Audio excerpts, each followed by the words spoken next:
magjowa, papunta sa bar, ano naman. This meeting is being recorded. Okay. Na-late record ah. Si Al-Hakim dito, inulat niya na nireport dito na sinasabi whomever Allah blessed with righteous.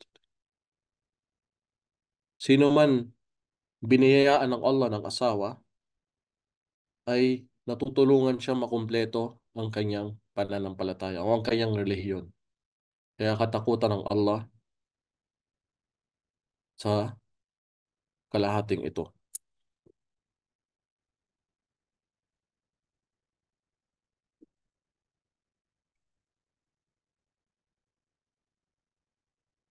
At paano naman yung hindi kaya? May magsasabing sa mga hindi kaya pa mag-asawa na walang may problema sa financial. Dito sa Surah Nur din, sa chapter 33, sa malapit na kulugan dito, sa unang translation sinabi dito sa Tagalog, at hayaan niya o mga walang kakayahan makapag-asawa na umiwas mula sa bawal na pagtatalik hanggang sila ay payamanin ng Allah mula sa kanyang biyaya at yaong mga humahanap ng kasunduan.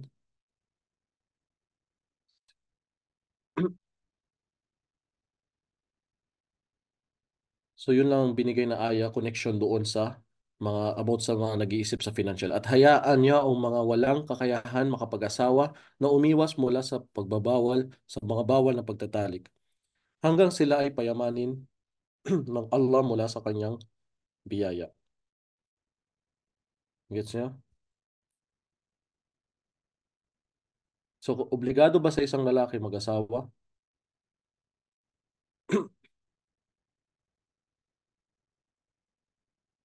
Ang pag-aasawa ay obligado para sa mga lalaking kaya ng financial at physical. Able. Kung kaya niya, hindi mag-asawa siya. Kung nangangamba siya sa kahirapan. At yung kahirapan na tinutukoy din dito,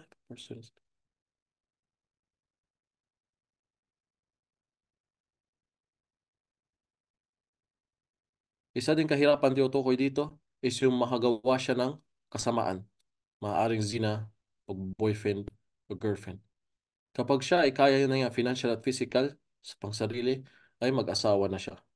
So naobliga na sa isang lalaking madaling ma-fit na o nakikita na niya sa sarili niya na kaya naman niya at bakit hindi pa siya mag-asawa. Mayroon mga iba, yung mga goals muna, may pera naman, pero goals muna iniisip o kung ano pa mga makamundong bagay. At kahit kaya na niya na iniisip pa niya mahal ang mag-asawa, kailangan muna perfect, may mansion ka, dalawa na kotse mo o kaya mo na magkuha din ng kasambahay. Kung ano-ano pang iniisip niya na kayamanan siguro muna na meron siya bago siya mag-asawa. Pwede namang magkaroon ng simpleng buhay sa pag-aasawa.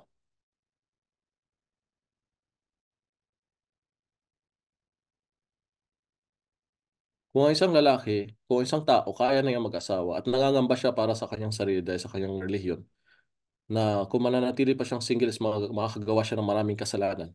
Di ba? Hindi niya maiwasan masama siya sa mga masamang tao, pumunta sa bar, gumawa ng mga masasamang bagay, magjowa, magrelasyon lang sa haram na relasyon, then kailangan mag-asawa na siya.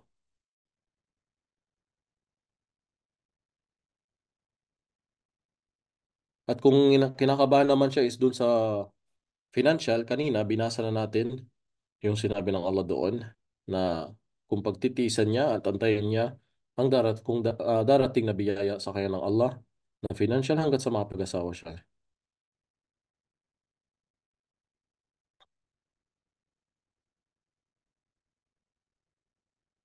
So dito, ang pag-aasawa ay obligado sa sino mang single na nakakakommit siya ng sins, nakakagawa siya ng kasalanan tulad ng pagtingin sa babae o makipagrelasyon ng masama na hindi kasal tulad ng yung kahit sabi mong halik lang o makapaggawa ng relasyon na jowa ganun. Kapag ang lalaki o ang babae ay alam niya sa sarili niya na nagagawa lang niya ito kapag hindi pa siya mag-asawa, kailangan sa kanilang dalawa is mag-asawa na. Kahit pati yung pagsasarili niya, masturbation sinasabi, ay naobliga na dito sa lalaking ito mag-asawa. Kahit alam pa niya, nilagay din dito sa Islam, Sa Islam Q&A, it is still obligatory. At obligado pa rin sa kanya, kahit alam nitong tao na to, kapag nag-asawa siya, ay magagawa niya pa rin siguro yung mga ibang kasalanan na yon. Siguro, nang bababae pa rin, baka isi-spirit niya, ganun din naman eh. Pag nag-asawa din ako, magagawa ko pa rin yung mga kasalanan eh. Ay, kailangan pa rin sa kanya is mag-asawa. Dahil yung pag-asawa ay nakakales ng sin. Siguro kung gabi-gabi siya noon sa pambababae niya, ay pag nag-asawa na siya, baka isang beses na kada linggo lang siya magloko. So kahit at least pag nag-asawa siya ay nababawasan. Pero syempre, kailangan pa rin, pero yun ang sin-explain dito. So hindi pwede porket pilosopo na ginagawa ko pa rin yan kahit siguro mag-asawa ko. Kasi minsan pa may narinig na akong ganyan, kahit siguro mag-asawa ko, ganyan pa rin ang gagawin ko. So kahit alam niyang ganun, obligado pa rin sa kanya na mag-asawa siya kahit nagagawa niya ang isang kasalanan. Because once he's married, nagiging less yung paggawa na niya ng kasalanan. At ma-realize din niya balang araw na, syempre, andun pa rin yung tunay na asawa, yung babaeng para sa kanya lamang, inaantay siya, at mag-a-advise sa kanya, makakasama niya. Tunay na pagmamahal na andyan para sa kanya. Anytime. Di ba? Hindi yung parang nag-hangout ka lang sa isang babaeng na wala na pagkatapos ng isang gabi lang or isang date lang tapos hindi ka na talaga mahal o gusto. Ginagamit ka lang dahil sa pera o sa itsura mo. So iba pa rin, ma-realize din niya balang araw na meron tunay na tao nagmamahal sa kanya, talagang asawa niya, nag-aantay sa kanya. At hanggat sa maiwanan na niya yung mga masamang nagawa niya. Di ba? Kaya nga minsan dito naalala ko pag pasaway yung mga anak nila, pinapaasawa na nila. Kasi mga binatang kaibigan, mga binatang anak nila na nakikipagbarkada lang kaibigan, gumagala dito pag may party, kung ano nung ginagawa lang na kalokohan, ipinapaasawa na ng magulang ang kanilang anak para tumino. At may mga effective din na tumitino naman talaga after niya magkaroon ng asawa. Kasi nakikita na niya yung responsible na nagigising na siya sa katotohanan ng pamumuhay dito sa mundo. At yun yung mga summarize lang na collection ko dito about sa pag-aasawa. At kung may mga katanungan kayo, pwede natin hanapin dito. Kanina may mga ilan na akong binasa para nag-ready sa maaaring maging katanungan na kaya natin mahanap dito inshallah. So ako, base sa experience ko sa pag-aasawa na maaga, 19 years old ako yung nag-asawa ko. Hindi ko din sinisisi yung Pasko na maaga ako nag-asawa. Kasi sa Pilipinas, alam natin yung sitwasyon na andyan ang fitness sa lahat sa paligid, di ba? Kaya 19 pa lang ako kahit hindi pa tapos second year college ko pa lang. Naisipan ko talaga na siguro ang kailangan ko na mag-asawa. Dahil yung na-meet kong babae na ayaw ko din mag-jowa o girlfriend-boyfriend, kaya matagal din ako nagtiis. Hindi ko din talaga siya gusto, no? Bukod sa bawal na nga siya sa Islam, personal ko din mismo, hindi ko din siya gusto. Kasi nasa mindset ko yung time na yon dahil sa broken family din ako. Kung nga mag-asawa pa lang is minsan madaling mag-divorce. Paano pa kaya yung jowa at boyfriend, girlfriend lang? Para lang kayo nagsasayang ng oras na kung saan hindi ka sure sa pagmamahal niya. Kasi anytime, kahit pagising niya sa umaga, sabihin lang niya sa'yo, break na tayo, wala na kayo. Ganun lang kadali. Di ba? Na nagsayang ka ng oras sa taong hindi naman pala tatagal sa buhay mo. Yun ang nasa thinking ko noon. Kaya asawa na agad ang iniisip ko. Kaya personal, alam ko may mga tao kasi hindi maniwala. Yan, sa itsura ni Ibrahim. Hindi ngayon ha, siguro noon yung bata-bata pa, hindi pa tinutubuan ng balbaso ano. Maniwala pa ako na may mga taong minsan nababasa ako sa comment. Hindi maniwala na hindi ako dumaan sa pagjojowa, imposible daw. Mukhang ang dami ko daw pinayak na babae yung high school. So, totoo yun, marami akong pinayak kasi pinaasa, no? Hindi ko talaga ma-offer ng jowa. Hindi ko talaga siya gusto noon. Ang pagkakaroon ng relasyon na boyfriend-girlfriend.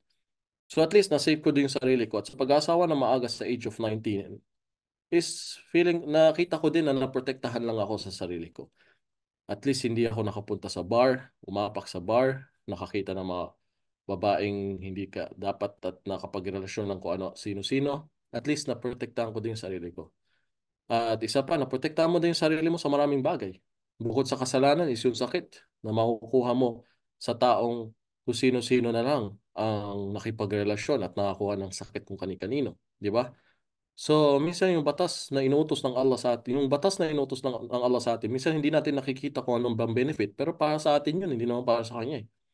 Para sa atin din yun na magbe-beneficyo sa sarili natin kung susundin lang natin, di ba? Kung mahal talaga natin sarili natin, makikita natin sa bandang huli kung anong resulta pala ng pag-iingat mo at yung pagsunod mo kahit papaano sa batas ng Allah. So, yun lang, pag masyadong pambata na hindi pa matured sinasabi minsan, darating yung mga hindi talaga maiwasan yung sasabing away. Yung mga iba kasi takot mag-asawa dahil iniisip puro away, ganun. Sabi nga nila, hindi normal ang relasyon na walang away. Tanda, hindi normal ang relasyon na walang away. Minsan simpleng bagay lang nag-aaway kayo. Pero after nyan, magkakaayusan din. Tom and Jerry lang yan sa umpisa, pero sa bandang huli is nagkakaayusan pa rin yan dapat. At sa tingin ko yung nangyayari din sa inyong mag-asawa, ako ngayon nag-30 na ako kung saan nag-iba na parang nagmamatured ka sa relasyon. Na kung dati, konting problema lang, sinishare mo na sa kaibigan mo, sa magulang mo, di ba? Panay sumbong mo, ganito nangyari sa amin, kagabi nag-away kami kasi ayaw niya magsaing. Parang isip bata lang, di ba? Pero pag ganitong age na na-realize mo na, bakit mo kailangan i-share sa iba? Di ba? Minsan yung problema mo din, problema yung mag-asawa, hindi mo na kailangan i-share sa kaibigan, i-share sa pamagulang.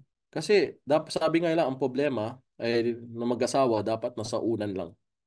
Hanggang doon lang sa unan nyo. Hindi nalalabas ng kwarto. Hindi nalalabas ng pinto. Kayo din ang magsosolve yan. Kasi kung mangingialam pa ang ibang tao, kahit sabihin mo pang kaibigan mo yan o best friend mo, minsan sa sobrang pagmamahal nila sa'yo, ayaw ka din nila masaktan. Di ba? Ayaw ka nila masaktan, kaya sasabihan ka din minsan ng hindi pala ikakabuti. Hindi nyo ikakabuti mag-asawa. Ako, best friend mo ako, mamaya, may advice lang kita na iwanan mo yan babae kung ganyan lang pala. Di ba? Sinasaktan ka lang pala, iwanan mo na yan. Pero yung pala ang totoo, mahal mo at nagmamahal lang kayo, simpleng bagay. So, kung kumuha ka ng advice kahit sa mabuting tao, minsan ang mabigay nga advice sa'yo is hindi mabuti. Pwede nyo din ipagkahiwalay. Di ba? Kaya mas mainam na kayo lang ang dalawa na nagdadamayan doon sa problema nyo. At hindi na kailangan i-share sa ibang tao, kahit kaibigan pa o kahit magulang pa minsan.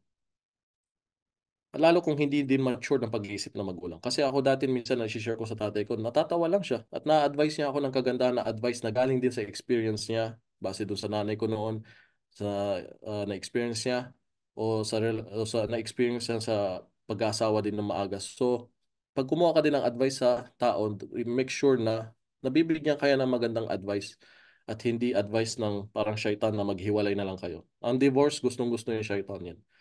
At ang divorce yan ang final exit lang na pwede mong gamitin. Pag talagang hindi na nakikinig, walang-wala, hindi mo nakikita talagang healthy na ang relasyon nyo. Dahil hindi na siya sumusunod sa Islam. Kaya ang dalawang asawa, ang dalawang mag-asawa, mas mainam sumunod sila sa batas sa Allah. May kaibigan ako minsan nag-drawing siya ng triangle. Sinampol lang niya. So ang Allah dito, sinulat niya ang Allah at ang dalawang mag-asawa. Kapag ang dalawang mag-asawa ay malayo sa Allah, malayo sila sa isa't isa. Pero the more na malapit sila sa Allah, lumalapit sila sa isa't isa. Binigyan na lang sa akin yung common sense na yun para mag-gets ko. Na okay, okay na-gets ko. Kapag ang dalawang mag-asawa, alam nila ang batas ng Allah. Alam nila ang karapatan sa isa't isa. Si babae, alam niya karapatan ni lalaki.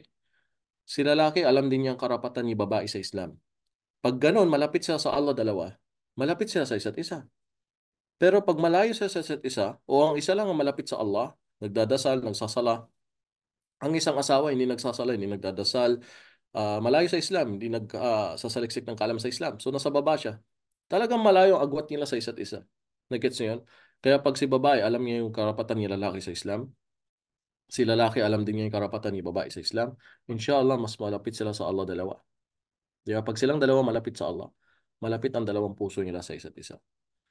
So, ang topic sa pag-asawa napakalalim, napakarami pang mga aya at hadith na kung naaalala. Tulad yung pagtingin ng dalawang mag-asawa ng pagmamahalan sa isa't isa is kaawaan sila ng Allah, bababa ang habag ng Allah. Mga hadith na naalala kong ganun, pwede nyo i-search patungkol sa mag-asawa.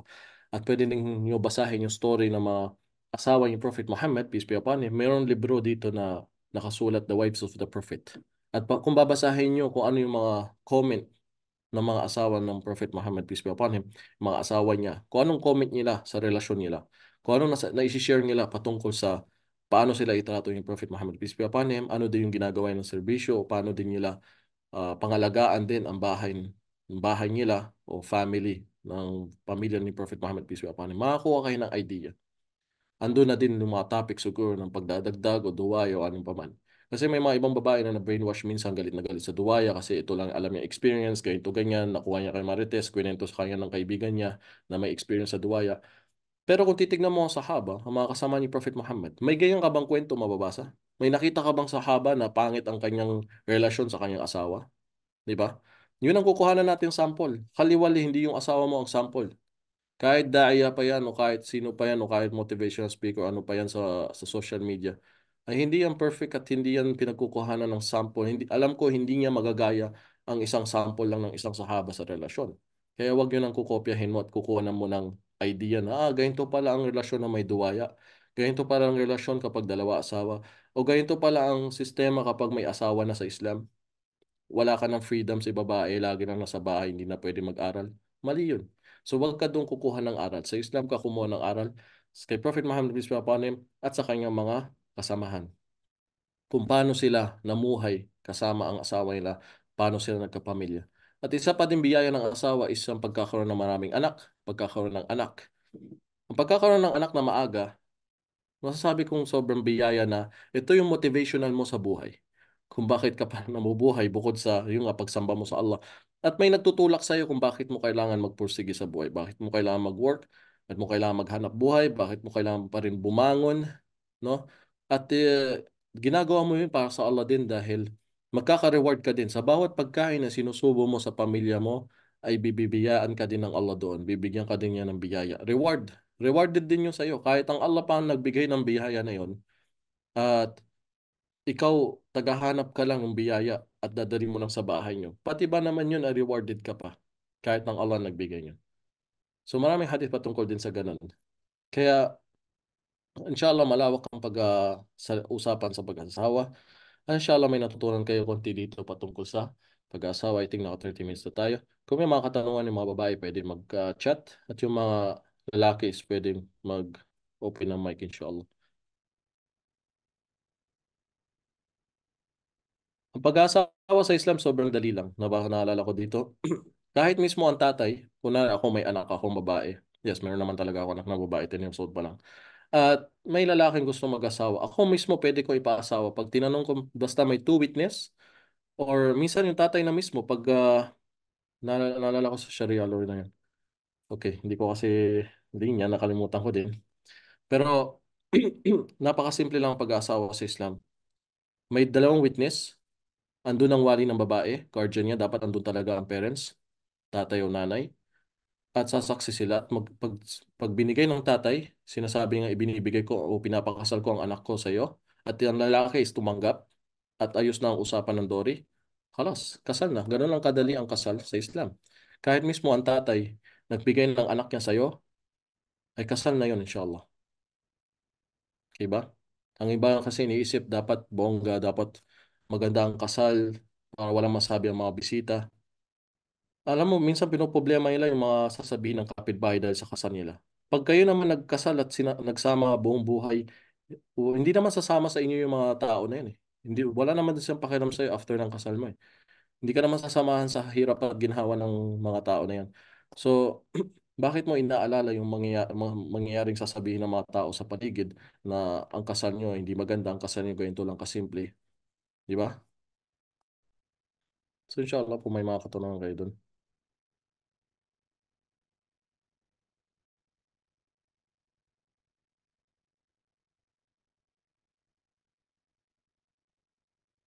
Napakaraming topic dito akong nakikita about sa misyar, about sa muta. Ang muta is yung parang sinasabing temporary marriage na mag-aasawa kayo pero may date.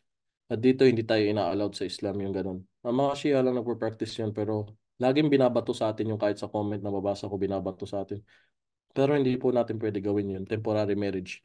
Na mag-aasawa ka tapos may date. Sa kontrata pa lang, parang hinahar mo lang eh. Okay, mag-asawa tayo sa isang buwan lang, mag-asawa tayo for 1 week. Hindi pwede yung ganun. At ang misyar naman is iba naman to. Ang misyar, medyo mahaba-haba din ang topic na ito. Pero isamaris lang natin, ang misyar, hindi siya tulad ng muta.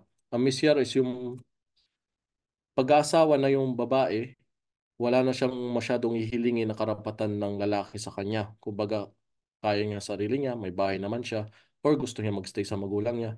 So, marami din sinabing benefit dito kasi nga dumadami ang divorce minsan at dumadami ang mga single na babae. So, kung ang isang babae tanggap na lang niya na maging pangalawa o ganito or ang karapatan niya wag na ibigay lahat ng lalaki, yung sustento o panamit or bahay, meron naman siyang kaya sa sarili niya.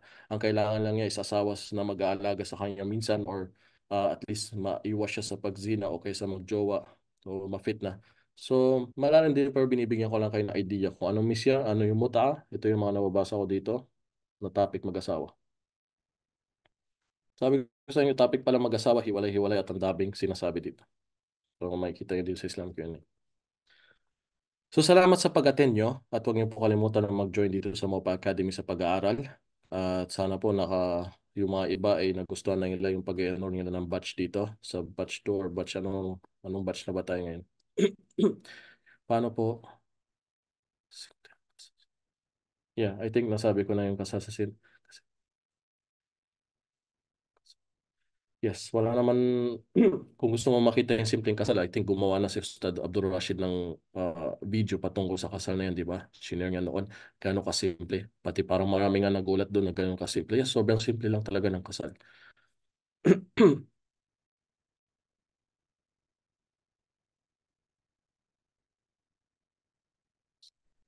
May nagtanong dito, ano ang gagawin ng isang brother na balik Islam na ang asawa niya ay ayaw talaga mag-Muslim?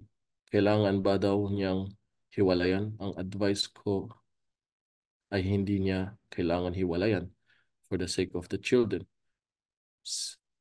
Isang brother na balik Islam na ang kanyang asawa ay ayaw mag-Muslim. Ah, okay. Yung lalaki ang Muslim, yung babae ang hindi Muslim. Pwede siyang mag-divorcing the first wife. Yeah. Tulad ng sabi ni Nurjan na pwede siyang mag-asawa ng pero mamaya makipaghiwalay nga eh. So tandaan lang ng babae, wala siyang karapatan na maghiwalay as long as walang valid reason. Pupunta siya sa judge, yun ang mag-iimbestiga ng relasyon nila para mabigyan siya ng permission na pwede niyang hiwalayan na ang kanyang asawa. Siya pwede ba ang online na kasal? May mga scholars nag-a-advise hindi pwede, may mga nagsasabing pwede. At yung online na kasal, kasi minsan hindi mo talaga sure kung lalaki ba talaga yun, babae ba talaga yung pangasawa mo or alam ba talaga ng parents niya, parents ba talaga niya ang nagwi-witness sa oras na yon. So marami silang sinasabing negative na maaari mangyari sa online. Pero kung ang online is sure ka talaga na magkakilala naman ng mga magulang, tapos malayo lang kasi sa isa't isa at gusto nang paiuna yung online, kesa naman mag-chat sila at gumawa ng haram sa isa't isa. So kung madali yan para maging halal at fix naman ang relasyon, magkakilala naman ng family at pumayag naman ng both parents, wali o ano man, at andyan ang witness at maayos talaga, walang pwede mang-scam sa isa't isa. Then, why not? Para maging halal agad. At yung walima sa susunod na lang yung celebration pagkita na ng isa't isa sa personal. Di ba? Parang may nakilala ko dito, nag-online na lang kasi both sila nandito sa abroad pero ang magulang kasi nasa Pinas. So, minsan pwede ka na lang magpadala ng tao. Noon panahon, yung wala pang online, gano'n na lang, nagpapadala ng tao doon na kakilala niya or tatayo on behalf niya na either kapatid niya o tatay niya ang papupuntahin niya doon sa pamilya ng babae para mag-usap at magkakilala na totoo, hindi scam at ikakasal talaga ang dalawahin ng anak. Ganon, hindi ibig sabihin pag ginawang sinabing online is maglalaro na sila sa isa't isa. May magpapanggap na tatay ng babae o ganito ganyan. Si imam naman na uto, o di wala na. Hindi valid ang kasal. Yung about dun sa unang tanong na about sa asawa niya hindi Muslim, dumaan din ako sa ganyan na hindi pa rin maiwasan minsan talaga si lalaki maghahanap talaga yung gusto niya maka-experience na may asawa nag-hijab, asawang sumusunod sa Islam. So doon talaga ang baksak minsan yun eh. Paghahanap talaga ng second wife para mag-asawa. Minsan naman si babae talaga pag hindi na nakinig dahil hindi siya Muslim. Pero for the sake of children nga, wag niya hiwalayan kung ayaw niya talaga, kung makikita niya makakasama sa ah, anak nila. Pero kung ang asawa naman niya noon na hindi Muslim, inshallah magantay siya. Meron akong kilala, ang asawa niya parang 11 years or 5 years bago nag-Muslim. Sa bandang huli, ginabayan din ng Allah. Hindi mo din masasabi. So kung kaya mo pang magtiis at hindi naman siya pasaway na non-Muslims, sabihin mong Hudyo siya o Kristiyano na sumusunod talaga sa religion niya, mapagkumbabang babae, hindi naman sumasaway sa asawa, nakikinig pa naman kahit papano, at may respeto sa iyo bilang asawa niya din. Di ba? Why not? I, sino may sabing divorce mo yung ganitong klaseng babae? Asawa mo pa rin yan. At bandang huli, maaaring gabayan ng Allah. Dahil yung story na yun, 5 years or 11 years. Baka dalawa ngayon kilala ko. Yung isa halos 6 years, yung isa halos 11 years. Nag-Muslim pa rin yung asawa niya. Inshallah.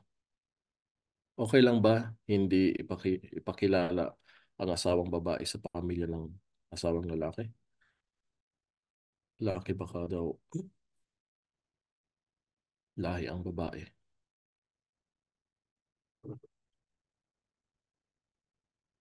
Hindi ko alam yung patungkol dyan kung okay ba hindi ipakilala ang asawang babae sa pamilya ng asawang lalaki. So si lalaki hindi kanya ipapakilala sa hindi ko sure. Inshallah, i-search na lang natin. O itanong nyo sa ibang ustad. Pero kung hindi kayang pinapakilala muna, baka may something yun, alam mo na. Either first or either ayaw ng magulang niya, either in-engage siya sa pinsan, whatever. Minsan si lalaki din, matindi din pinagdadaanin yung sitwasyon. Lalo pag ibang lahi yung lalaki, yes. Lalo pag Arabo, karamihan na naka-engage na. Bata pa lang o binata pa lang. At minsan hindi nila mahal o hindi napilitan lang sila kasi may culture na minsan yung nanay din na namimili talaga ng asawa, yung parents na namimili ng aasawain ng anak nila, hindi yung anak nila ang kusang kahit lalaki pa nga yan minsan, ay yung magulang ang namimili ng asawa na hindi naman nila gusto. Kaya minsan naghahanap na lang yan na talagang gusto niya at natatago niya tuloy sa parents niya. Yes, parang naano ko na yan dati. Napanood ko kay Sheikh Kasim Hakim, panoorin mo. Ako kasi may problema ako sa brain na minsan kahit na pag-aralan ko na, nabasa ko na, nakakalimutan ko agad din. Yun yung problema. Kasi minsan pag hindi naman nangyari sa buhay ko, parang nawala na din. Ayos lang po ba na ipagdua ang nagugustuhan mong Muslima? Yes, why not? Yes, kailangan nga yan eh. Hilingin mo yan. Yan ang ginawa ko, kaya nakamit ako ng kahit paano matino. Yun ang ipaghiwalay dati yung asawa ko, yung ex ko. Bigyan ko lang kayo ng idea, hindi naman tumarites, para may pupulot lang kayo ng aral, inshallah. Dahil may problema ako sa dating ano ko, na nagbalik Islam siya pero parang hindi nagpa-practice ganun. At nakipaghiwalay pa, ganun. Lalo, ibang mundo niya, ibang lahi niya. So, yung ginawa ko, nag-umrah ako. At doon ko hiningi talaga, nabigyan na ako ng... Ang tagal ko din hiningi yan, matagal ko ng pangarap talaga na sabi ko Muslim na talaga yung practicing kahit papano. At alhamdulillah, walang imposible. Yes, ipagdua mo yan, hiling mo. So hanggang dito na lang, baka marami pang magdrama o mag-MMK dito. Baka mapunta pa sa ibang usapin. So kung wala na kayong katanungan, huwag niyo kalimutan i-share ang make sure naka-like kayo sa page nila, naka-follow kayo. At paki-share yung mga videos din nila na na-upload kasi hindi naiyak na po ako. Oh, bago pa may marami pang umiyak dito, tama na. Assalamualaikum So warahmatullahi siguro naman wala wabarakatuh, Ustad. nagmamadali. Ako hindi pa na nagmamadali. 5 pa ang pasok namin. So may time pa Ustad, pwede tayo ako siguro. magtanong? Kung ano naman mai-share natin sa isa't isa. Magsilabasan na yung mga nararamdaman dyan ng hugot. Assalamualaikum warahmatullahi wabarakatuh, Ustad. Yung video pa lang sinasabi ko, di marami kayo nakikita mga upload na videos sa Mopa Academy page. Huwag yung kalimutan i-share. At inshallah maraming beneficyo doon. I-share nyo sa group nyo. Yung mga nakikita yung animated na mga videos na short dawa, 1 minute lang naman. So inshallah, i-share nyo sa mga group, share nyo sa mga Facebook nyo, sa page nyo. Walang problema. Tulungan natin itong Mopa Academy inshallah na maging bahagi tayo ng mga Pwede, uh, reward na makukuha natin sa page na ito inshallah. Okay pa. naka, Hindi ko lang alam kung susunod na topic ko sa ano yun eh. Sa March na siguro. Inshallah, kita-kita ulit tayo. Hindi ko alam kung nilista ng grupo ng Ikhwati fil Islam kasi parang konti lang sila ngayon. Unang asawa ko, Muslim. Hiwalay kami. Okay. Sabi ko nga ba, for kasi silabasan na yung mga may daladalang MMK noong nakaraan. hearing purposes. So, hindi po kayo Muslim, si Bel? Kasi sabi yung unang asawa ko, Muslim. Hiwalay kami.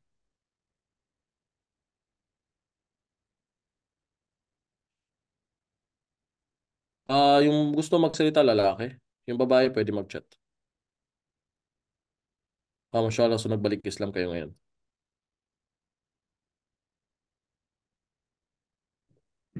Assalamualaikum warahmatullahi Yes, I wabarakatuh. think naka-set up.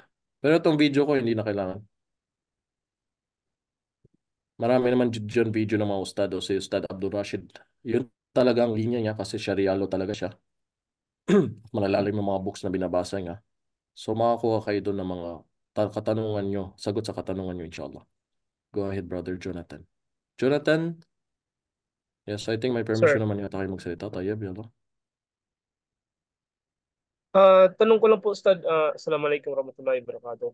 Yung ano po, ito pong picture natin, pili Yung natin itong magsasalita na lalaki. i-share sa social media. Huwag lang about Ano financial po? para tayo may problema dyan.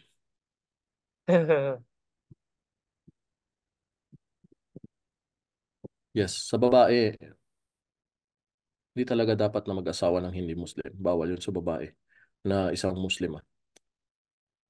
At hindi lang talaga maganda ang mapupuntahan niyo. At saka maaaring hindi maging valid. Kasi Hakim kung napanood mo yun, ang dalawang kondisyon na nahuhulog ang isang babae kapag nag-asawa siya ng hindi Muslim. So ang isang Muslim na babae, una, yung babaeng Muslim na nag-asawa ng hindi Muslim.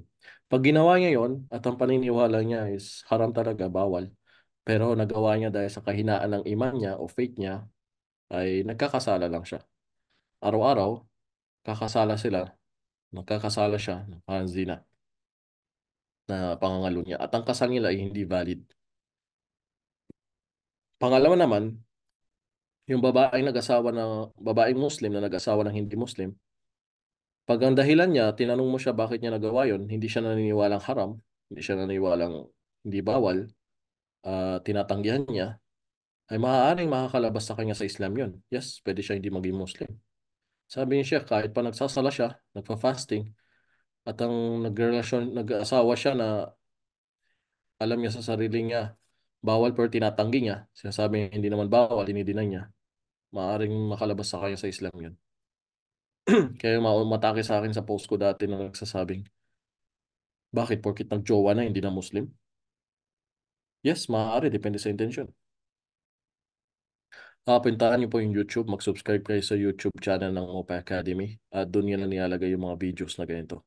At marami kayong mapapanood noon na kay na Sheikh Hamza, kay na Ustad Abdul Rashid Angeles, yan. Isa din sila sa mga regular customer dito sa Mopa Academy. Kay Teacher Jinan. Okay. So wala na po magsasalita, tapos na. Okay na po. Sana may pumulot kayong konting aral doon about sa kapipiranggot lang na aral patungkol sa pag-aasawa.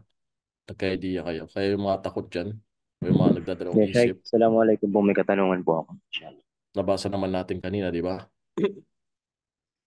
Ako, nagulat din yung mga Arabong kaibigan ko noon na sabi hindi namin kaya yung ginawa mo. Kasi sila nakikinig sa magulang muna kahit meron akong kaibigan noon na hanggang ngayon hindi pa nakapag-asawa, isang Arabo. Naka-graduate naman, may trabaho na, tagal Sir na Sheikh, may nagtatrabaho. nagtatanong po sa'yo, di Tapos, mo po siya hanggang ngayon, naririnig. siguro magpo-40 na, hindi pa mag-asawa. Samantalang, sabi nga, na ano din sila, namangha silang ginawa ko noon na nag-asawa ko ng maaga. Yes, mukhang medyo minsan may nasira din sa buhay ko na maaga nag-asawa, naghirap pa talaga, daming pinagdaanan sa buhay. Pero nagbigay din ng aral sa akin para mag-mature lalo at naging baon ko din yung experience na yun para sa future na pag-iingat at lalong mas nagiging matibay or alam mo na mag-ingat.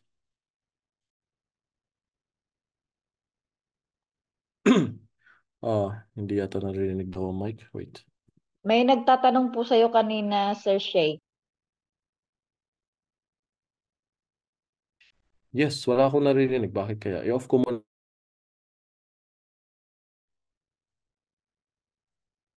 Assalamualaikum.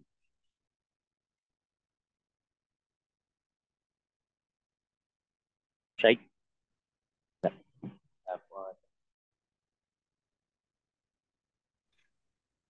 Pasensya na. Kaya pala naka-headset at yung headset nandun sa gilid. Pasensya na. Alam mo na yung utak ko talaga wala sa... Kaya hindi ako makapag-asawang pangalaw pag ganito utak ko talaga. Naririnig mo na po ako, Sheikh. Yes, yes, yes. Nakakabit pala yung headset tas nandun sa tabi ko. Alhamdulillah. Ya, Sheikh, may katanungan po ako. Isa po akong balik Islam. Tapos po, may nakilala po ako na balik Islam na babae.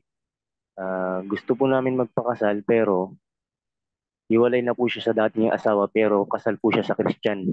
May may papel pa po sila na kasal po sila sa Christian, hindi pa po sila nakapag-annulment. Pwede po ba kaming ikasal o ipapa-annulment pa po muna nila yung kasal nila bago po kami ikasal sa Islam? Naalala ko yung ganyan tapos medyo nakakalimutan ko na naman yung tama So, dyan. wala po. Diyan ako kahirap.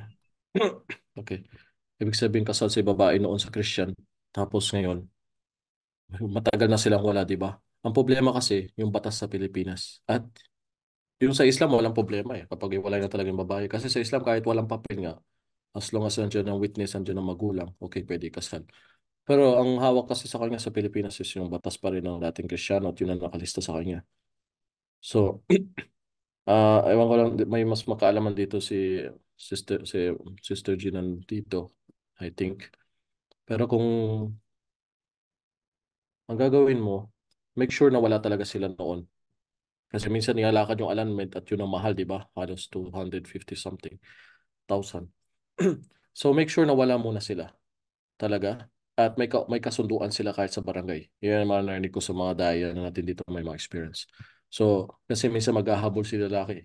Kapag okay na kayo, hiwalay na talaga sila noon, kinasal na kayo, may ganyan na balik Islam dito, at naghabol yung asawa niya sa Pinas, yung nakita nag-asenso yung buhay ng dalawa. So pag-uwi sa Pinas, naka-record pa rin siya, nakasal pa rin doon sa as a Christianity, kasal pa rin sa dating asawa niya. Kaya mainam gumawa ka kayo ng kasulatan kahit sa barangay na wala na talaga yung dalawa, wala na talaga si babae at yung dating asawa niya, at on the process na lang yung annulment. So pag dito sa ibang bansa, walang problema. Pero pag doon sa Pilipinas, pag nahabol pa rin siya ng batas ng Kristyanismo doon, kaya yun nasikasuhin niya sa barangay muna, need ng annul ang kasal or else. Yes, yan yung sa Philippine law. Kaya mangyari, dapat sa barangay, may kasulatan sila na wala na talaga sila. At, at nag-Muslim na si babae. At may certificate din siyang patunay na Muslim siya. So, may mga imam tayo sa Pinas na nagkakasal. Pwede nyo itanong sila sa ganung proseso. Inshallah.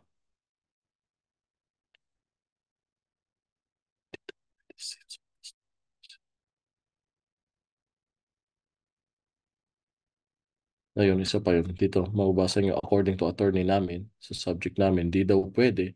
Since batas mahirap na baka magsampa ng kaso. Need talaga ng annulment. Yes, marami tayong nakikita bumagsak kay Rafi Tulfo pag ganyan. Kasi kaya ka pang habulin ng batas sa Pilipinas dahil sa Christianismo pa naka-record dun sa papers nila noon. May nag-advise naman din na pwede yung ganun sa barangay na magsulat muna sila ng kasulatan ni lalaki na wala na talaga sila at wala nang hahabulin si lalaki. At talagang may sarili ng buhay ng bawat isa at nag-Muslim si babae na mag-asa mag-file po ng legal separation po. Ayun, ganun. Ito yung for short, mag-file lang po ng legal separation po. Habang pinag-iipunan pa yung ano, yun ang alam ko. May nag-send sa akin ng link yan eh, sa WhatsApp. Sinesend ko na lang yung link na yun eh, pag may mga gusto mag-asawa dito. Tapos kung saan sila pwedeng ikasal dito. Okay po, sana malinaw sa iyo yun, inshallah. At least nabigyan ka ng konting idea at warning kung paano mag-ingat sa ganyang klaseng relasyon dahil marami dito na ganyan, nag-asawa dito at naghabol pa rin yung ex nila sa Pinas kasi kasal pa rin sila. So yun, delikado. Okay po, inshallah. Sana makatulong sa inyo. Hanapin niyo yung attorney nito. Tingnan niyo itong nagsasabi may attorney sila na teacher. Pwede mo kunin yung contact nila kung paano ka matulungan sa pagkakasal ninyo. Inshallah. Okay po. May salamat sa inyong pag-attend. Hanggang dito lang po siguro inshallah. Subhanallah wa hamdihi, asyhadu an la ilaha illa ant wa astaghfiruka wa atubu ilaik. Maraming salamat sa pagtambay dito at pag-usap-usapan tayo at nagdamayan sa ating mga pinagdadaanan. At naway next time ulit at magdamayan ulit tayo sa naman sa loobin na pinagdadamdamin natin sa buhay. Ngayon magsulat ng objection letter. ang babae, ipapapirma ang dating asawa. Yes. PM mo si Ustad Luis Pro, may kilala siyang attorney. Yes. Maraming salamat po sa pag-join, brother and sister. Baka makatulong sa iyo. Yes, tingnan mo, marami na nagbibigay sa iyo na advice. Ito kagandahan sa Islam. Ang dami mo makukuha tulong sa bawat mga kapatid mo. Ayan. Kanya-kanyang kaalaman, kanya-kanyang payo, kanya-kanyang ah, mga kakilala. So ganito kagandahan sa Islam, di ba? Pagpasok mo sa Islam pa lang, may mga kapatid ka na hindi mo kilala sa personal. Pero dito mo sila makikita kung gaano ka kamahal, nagtutulungan. Yan ang kagandahan sa Islam, hindi ka iiwanan kahit sa bandang huli. Inshallah. Ingat po kayo. Next time ulit. Maasalam. Syukran.